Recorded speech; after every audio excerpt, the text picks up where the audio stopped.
Hello everyone! Welcome back to youtube.com/MargoCamaya, and for today's episode, I'd like to share with you one of my book collections that unfortunately, because I'm living in a different city, I had to leave it here in my parents' house. I roughly have about more or less about 80 volumes of these books. And if you've seen my thumbnail, yes, so I'm talking about the Reader's Digest condensed books, right? So I think the first edition of this came out in 1950 or 1951. So what the Reader's Digest editors did was that they compiled the bestsellers in terms of novels, or whether it's fiction or non-fiction, and then they would gather it in one volume, no, and publish it. So in 1 year, on average, they would come up with 4 volumes. So one volume every 3 months. So they'll have like a winter edition, a spring, summer, and fall edition. When it first started in the 1950s, I think they wanted to cram as many novels as they can in one volume. So I was looking at, this is an example. It's volume 4, 1956. There are 5 stories included, no, in this volume. So what I like about the Reader's Digest, especially in the years, in the decades that it first started until I would say in the 1990s, they also included illustrations. So like in this case, this is the Nun story. I'm gonna show you the Nun story, a sample of it. And by the way, Audrey Hepburn starred in the movie version of this, no? So this is an example. I think, I would guess, depending on the length of the condensed novel, they would have like 2 to 3, no, on average, illustrations per story. It really depends. And then, of course, at the end, you'll also have a short bio of the author. There would be, if I remember it correctly, there will also be instances wherein the bio of the illustrator will also be added. So I can't remember if it was in the 1960s or 1970s that both the illustrator and the author's bio would also be shown. No? This one, let's see.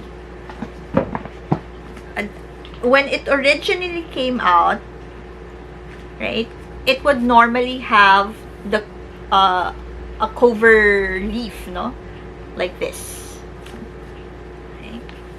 So I was lucky because I was able to find or purchase volumes. Some volumes have this, no, still has it. Because I don't think Reader's Digest was able to market this or to have subscriptions here in the Philippines. So all of my collection, I bought it in secondhand bookstores. Some were given to me, like in this instance. They also came up with this slim version. There are just 2 condensed books in this volume. This was given to me by my godmother or Nina for Christmas many years ago. So they have this version, right?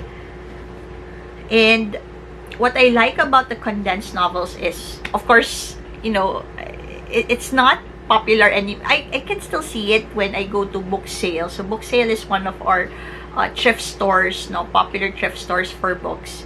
I would still normally see volumes of this. And in Cebu, where I currently live, the versions that I was able to purchase is the Australian version.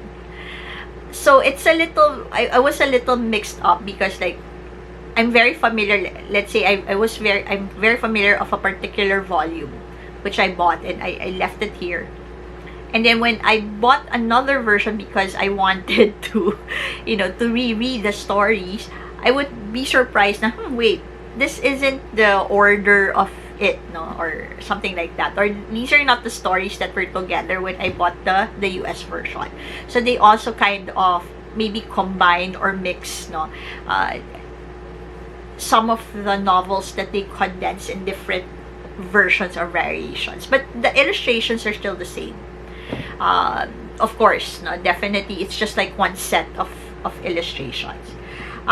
This volume, I just realized, so I was browsing through the collection, and this one only has 3 books in it. The authors here that you can find are Dick Francis, Friedrich Forsyth, and Scarlet. Who wrote Scarlet? I forgot. Alexandra Ripley. So when this came out, I think this was the 1992 volume. Volume 2, 1992. This is the 200th volume. So, if roughly four per year, how many decades from the 50s to 1992? So, that's 200, no? So, I was lucky that I was able to find this. And then, what's nice about this is, aside from the stories, you also have the different signatures or autographs of the authors that they featured.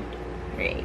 So, I'm very, what do you call this, grateful for discovering Reader's Digest Condensed, because this is where I really developed the habit of reading. And not just that, but I've learned a lot, no? And I've discovered a lot of my favorite authors until now. They're still my favorite authors, like Dick Francis, Mary Higgins Clark, Arthur Haley, Ken Follett. Well, Jack Higgins, I used to love Jack Higgins when I was reading it, no? And then Eric Segal. It's also one of my favorite authors. Actually, I think all of the condensed books that features Eric Segal, I have it. You know, Love Story, Doctors, Prices. Jeffrey Archer, definitely. I also discovered Jeffrey Archer because of Reader's Digest Condensed. Dorothy Gilman. Dorothy Gilman is the author of Mrs. Polyfax, you know, so the detective stories.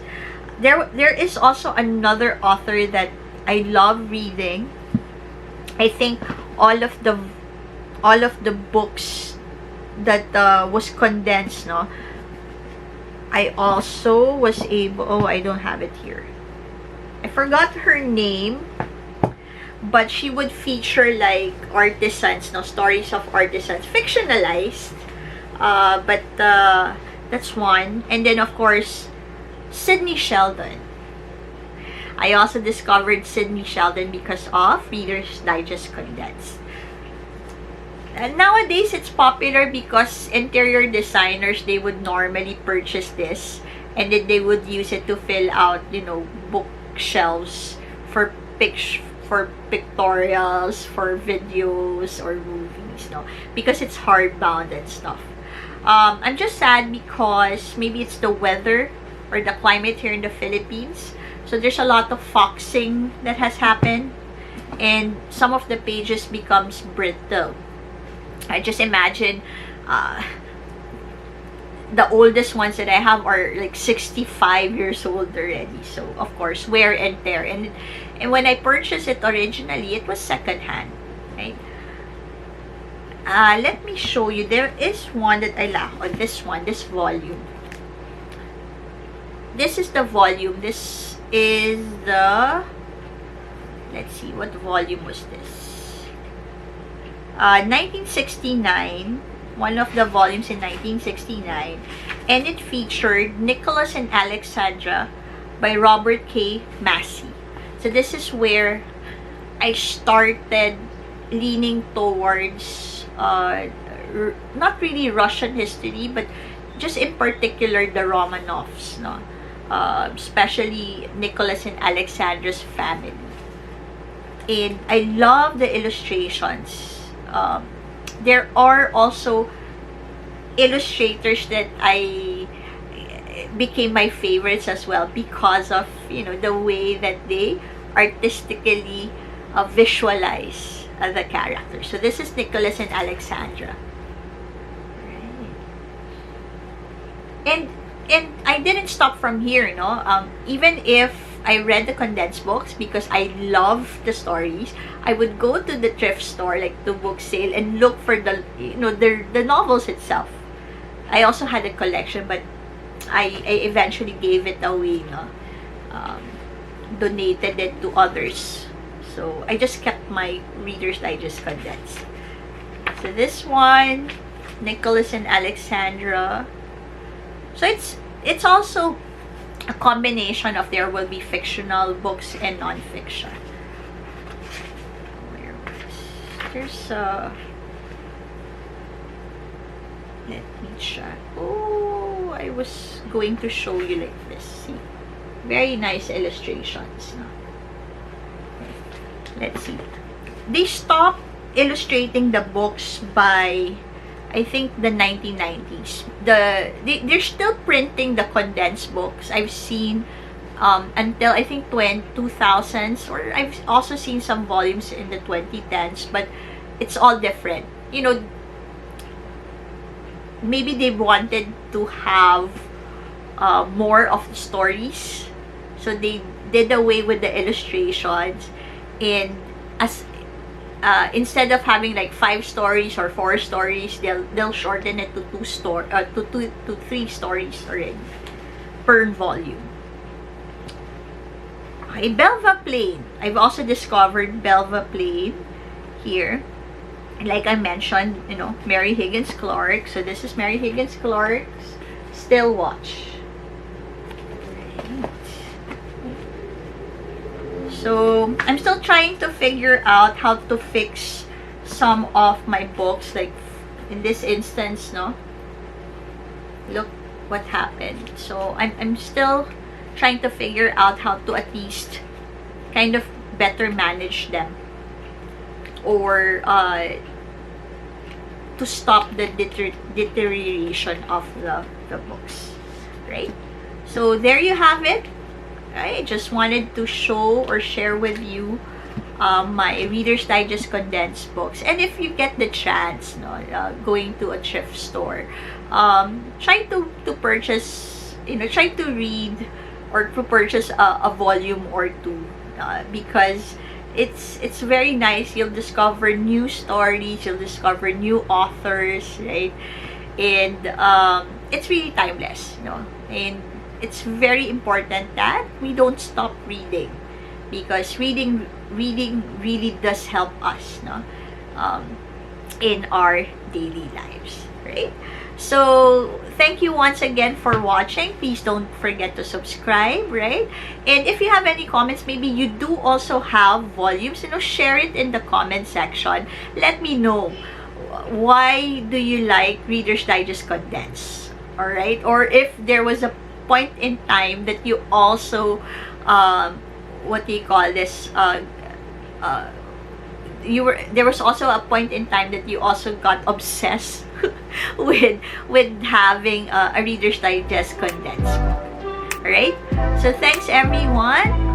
Please don't forget to subscribe to youtube.com/MargoCamaya. I also have a website, thevisualtraveler.net. Right? So stay safe, take care. Bye everyone. Bye. Thank you.